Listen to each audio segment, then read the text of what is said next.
નમસ્કાર મિત્રો, હું કનૈયાલાલ મીરાણી આપની પોતાની મનગમતી યુટ્યુબ ચેનલ શિક્ષણ સફરમાં આપનું સ્વાગત કરું છું। આ ચેનલ ઉપર શૈક્ષણિક માહિતી, અભ્યાસક્રમ, શિષ્યવૃત્તિ પરીક્ષાઓ, સરકારી યોજનાઓ, સ્પર્ધાત્મક પરીક્ષાઓ તથા કમ્પ્યુટર અને ટેકનોલોજીને લગતા વિડીયો અપલોડ કરવામાં આવે છે। હજી સુધી તમે જો આ ચેનલને સબસ્ક્રાઇબ ના કરી હોય તો સબસ્ક્રાઇબ કરી દેજો, તમારા મિત્રોને શેર કરી દેજો અને બેલ આઇકન દબાવી દેજો જેથી અમારા નવા વિડીયોની અપડેટ આપને મળતી રહે। नमस्कार मित्रों, आज आप जिला शिक्षण समिति जिला पंचायत द्वारा जो द्वितीय सत्रांत परीक्षा है 2024 जेनी अंदर आप अंग्रेजी विषय धोरण 6 नी अंदर जे छे अंग्रेजी विषय एनी आपणे आज चर्चा करवाना छे। एनुं संपूर्ण सोल्यूशन आपणे जोवाना छे। तो तमे हजी सुधी जो आ चेनल ने सब्सक्राइब ना करी हो तो सब्सक्राइब कर देजो और साथे साथे तमारा मित्रों ने पण शेर कर देजो। तो चलो आपणे हवे प्रश्न 1 थी शुरुआत करीए कि जेनी अंदर तमने कई रीतना आ जे छे ए प्रश्न पूछेला छे। तो नीचे आपेलो फकरो वांचो और प्रश्नना जवाब आपो। तो अहींया आखे आखो फकरो जे छे ए तमने आपी दीधेलो छे। तमे फकराने जराक ध्यानपूर्वक वांची लेजो कारण के एना आधारे तमारे अहींया प्रश्नना जवाब आपवाना छे। तो आपणे जईए प्रश्न तरफ। वॉट इज धनसुख भाई? तो अहींया कने धनसुख भाई इज अ पोस्टमेन। तो अहींया कने तमने जवाब छे आपणे बाजुमां लखी दीधो आपेलो छे। फकरामां पण तमने टिक करावता जईए छीए। वेर इज द धनसुख भाई नाउ?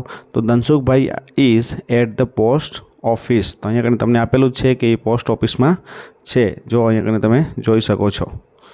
चलो एना पछी त्रीजो प्रश्न। वॉट डज धनसुख भाई हेव? तो अहींया कने तमारे जोई लेवानुं। अहींया आपणे पेरेग्राफ में लीटी करेली छे, तमे जोई शको छो। क्यां छे? तो कि I have so many letters, magazines and parcels. चलो एना पछी where will he go first? तो he will go to the bank at first. ए सौथी पहला क्या जाए छे? तो बैंक में जाए छे। तो चलो एना पछी नेक्स्ट 5मो प्रश्न छे। Find out the rhyming word of book. तो जवाब आवशे अहींया कने लुक। चलो आ रीतना तमारे फकराना आधारे जवाब आपवाना छे। चलो एना पछी बीजो प्रश्न छे। वाक्यनुं सुंदर अक्षरे अनुलेखन करवानुं छे। एटले के जे आ वाक्य तमने अहींया कने आपेला छे एना एज सेम टू सेम वाक्य तमारे सारा अक्षरे तमारे पेपरनी अंदर लखवाना छे। तो आवा ज प्रश्न तमने बे पूछाशे। दरेक वाक्य तमे तमारा पेपरनी अंदर सारा अक्षरे व्यवस्थित लखी लेजो, एनी प्रेक्टिस करजो तो तमारा अक्षर पण व्यवस्थित थशे। इंग्लिशनी अंदर सारी रीते तमे लखी शकशो। चलो आपणे एना तमने 5 गुण छे ने एकदम रोकड़ा मार्क्स तमने मळवाना छे।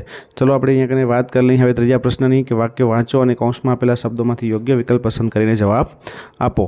तो अहींया कने तमारे आ जे छे एना जे ऑप्शनो आपेला छे एटले के शब्दों आपेला छे ए तमारे अहींया कने जवाबमां जोतुं जोवानुं छे। तो पहेलो प्रश्न, आई केन बिल्ड अ वॉल। तो वॉल कोण छे बनावे? तो जवाब आवशे मेसन, એટલે કે કડિયો। પછી બીજો પ્રશ્ન, आई केन रिपेर इलेक्ट्रिक आइटम। तो ये શું આવશે? ઇલેક્ટ્રિક આઇટમ કોણ રિપેર કરે? તો જવાબ આવશે આપણો અહીંયા કને electrician. I can make a furniture. तो फर्निचर कोण बनावे? तो कारपेंटर। આપણો સાચો જવાબ આવશે અહીંયા carpenter. I can stitch a shirt એટલે કે શર્ટ સીવવાનું કામ કરે છે તો એ કોણ કરશે? તો ટેલર। એટલે સાચો જવાબ આવશે આપણો ટેલર। 5મો, आई केन कट हेर। तो हेर કાપવાનું કામ કરે છે બાર્બર। चलो एना पछी प्रश्न 4 ની આપણે વાત કરીએ કે નીચે આપેલા ક્રિયાપદનો ઉપયોગ કરીને પ્રશ્ન બનાવવાના છે અને ટૂંકમાં જવાબ તમારે આપવાના છે। એક્ઝામ્પલ તમને અહીંયા કને આપેલું છે એ પ્રમાણે તમારે કરવાનું છે। એક્ઝામ્પલ આપણે સૌથી પહેલાં જોઈ લઈએ તો jump, can you jump? Yes I can. આ રીતના તમારે કરવાનું છે। તો સૌથી પહેલાં આપેલું છે પેઇન્ટ, તો કેન યુ પેઇન્ટ? અને છેલ્લે તો તમારે યસ આઈ કેન એ તમારે અહીંયા કને જોડી દેવાનું છે। ચલો એના પછી બીજું, પ્લે અ ફ્લૂટ। તો જવાબ આવશે can you play a flute? चलो एना पछी त्रीजो प्रश्न, राइड ए बाइसिकल। तो त्रीजानी अंदर तमे जोई शको छो। तमे अहींया कने ध्यानथी जोशो एटले हवे तमने आ सरळताथी आवडी जशे। Can you ride a bicycle एवुं तमारे बनाववानुं छे। सिंग, तो केन यू सिंग? पछी 5मું छे eat 10 labours at a time. तो can you eat a 10 laddoos at a time? तो तमारे आ जे छे सीधे सीधું જો અને છેલ્લે તમારે જોડી દેવાનું છે યસ आई एम। तो आ તમે લખી દેશો તો તમને અહીંયા કને જવાબ સારી રીતે મળી જશે। અથવા તો અહીંયા કને લખી નાખશે નો आई आरन एमन। तो તમારે અહીંયા કને તમારે એ રીતના યસ અને નો લખવાનું છે। પ્રશ્ન 5 ની વાત કરી લીધી। અહીંયા કને શબ્દનો ઉપયોગ કરીને પ્રશ્નાર્થ વાક્ય તમારે બનાવવાનું છે। સૌથી પહેલું, રાજ ઇઝ અ ડોક્ટર। તો અહીંયા કને વોટ આપેલો છે તો શું આવશે? What is Raj. બીજો પ્રશ્ન, Mahatma Gandhi is our father of the nation. તો અહીંયા કને હું જવાબ આપેલો છે તો હુંથી આપણે શરૂઆત કરીશું તો શું આવશે? તો જવાબ આવશે અહીંયા કને નીકળી જશે અને અહીંયા લાગી જશે who is our father of nation. અહીંયા કને Rita is going to school. તો જવાબ આપેલું છે વેર। તો લખવાનું આપણે વેર ઇઝ રીટા ગોઈંગ। પછી ચોથું, this is a mango tree. તો જવાબ આવશે વોટ। તો લખવાનું છે what is tree. What is this? ચલો પાંચમું છે Soha goes to school at 7 AM and to morning. તો વેન આવશે. તો when does Soha go to school in the morning. આ રીતના તમારે પ્રશ્ન સોલ્વ કરવાનો છે. તો તમે અહીંયા કને જોઈ શકો છો આપણે સરસ રીતે જે વાક્ય આપેલા છે એ વાક્યના આધારે આપણે અહીંયા કને એના જે સૂચના પ્રમાણે કરી છે. ચલો નીચે આપેલા ચિત્રને જુઓ અને ખાલી જગ્યા તમારે પૂરવાની છે. તો આ ચિત્રના આધારે તમને ખાલી જગ્યા પૂછેલી છે, તો એ ખાલી જગ્યા જે છે તમારે પૂરવાની છે. તો સૌથી પહેલો પ્રશ્ન છે અહીંયા જોઈ શકો છો. તો મંકી ઇઝ ખાલી જગ્યા ધ બ્રાન્ચ. તો અહીંયા કને અંડર છે કે ઓન છે? તો જવાબ આવશે આપણો ઓન. પછી ધ એલિફન્ટ ઇઝ ખાલી જગ્યા ધ ટ્રી. તો અહીંયા કને ઓન કે અંડર? તો આવશે અંડર ધ ટ્રી. પછી ત્રીજો પ્રશ્ન ધ બર્ડ આર ફ્લાઇંગ ખાલી જગ્યા ધ ટ્રી. તો ઓન કે અંડર? તો ઓન. ચોથો the parrot is shifting on the elephant. અને there are 3 trees in the picture, એટલે કે ઇન ધ પિક્ચર તમને આવશે ઇન. ચલો એના પછી આપણે નેક્સ્ટ પ્રશ્નની વાત કરીએ કે જે 7મો પ્રશ્ન જે છે જેની અંદર તમને વાક્યને વાંચવાના છે. વર્તમાન કાળ અને ભૂતકાળના વાક્યોને તમારે અલગ અલગ તારવવાના છે. નીચે તમને કોષ્ટકની અંદર વર્તમાન કાળના વાક્યો અને ભૂતકાળના વાક્યો છે લખવાના છે. તમે તમારી જાતે લખી દેજો. આપણે અહીંયા બાજુમાં લખી દઈએ છીએ.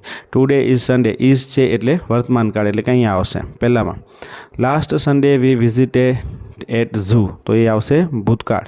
પછી my younger brother likes lion. તો લાઇક્સ છે એટલા માટે વર્તમાન કાળ. અને વી આર પ્લેઇંગ આઈએનજી છે એટલા માટે વર્તકાળ. આઈ લાઇક ધ ઝૂ એટલે ભૂતકાળ. તો આ રીતના 3 વર્તમાન કાળમાં આવશે અને 2 ભૂતકાળમાં આવશે. તમે જોઈ શકો છો. ચલો એના પછી આપણે વાત કરીએ નેક્સ્ટ 8મા પ્રશ્નની. તો 8મા પ્રશ્નની અંદર તમને અહીંયા કને આપેલું છે કે તમારે વાક્ય જે છે એ બનાવવાના છે. તો અહીંયા કને આપેલું છે એક્ઝામ્પલ તરીકે ટોમ ફર્સ્ટ. તો ટીના છે એ સેકન્ડ છે. મેરી છે એ 6 છે. બીઝી ઇન અ ફાઇટ છે તો 8 and 9. અને અમિત છે તો શું આવશે? 7th આવશે. અને જસ્મીન છે એ 10th આવશે. તો આ રીતના એના ક્રમ તમારે અહીંયા કને આપણે લખવાના છે. અહીંયા આપેલું શું હતું કે કાવ્યના આધારે ટેબલને પૂર્ણ કરવાનું છે. તો ટેબલ છે એ આપણે આ રીતના પૂર્ણ કરી દઉં. એના પછી 9મો પ્રશ્ન છે એની વાત કરીએ તો માહિતીના આધારે વાક્ય બનાવવાના છે. તો એક્ઝામ્પલ તરીકે શું આવશે? તો સિદ્ધાર્થ પ્લે. તો આન્સર શું આવશે? તો સિદ્ધાર્થ વિલ પ્લે. તો આ રીતના તમારે અહીંયા કને બનાવવાનું છે. અહીંયા કને આઈ, ચલો પહેલો જે છે આઈ બીકમ અ ટીચર. તો I will become a teacher. પછી ઈવા લર્ન છે તો Eva will learn sky games. પછી Nitin will become a farmer. અને we will go for a movie. પછી સોના વિલ કુક. આ રીતના તમારે વાક્ય બનાવવાના છે. 10મો પ્રશ્ન છે કે તમારી શાળામાં ઉજવાયેલા બાળ મેળાનું 5 થી 7 વાક્યમાં વર્ણન કરો. તો અહીંયા તમારે વર્ણન જે છે કરવાનું છે. એના માટેના શબ્દ આપેલા છે. સૌથી પહેલાં કઈ તારીખનું યોજાયેલું હતું, name of the participant, number of the stall, your activities and your experience.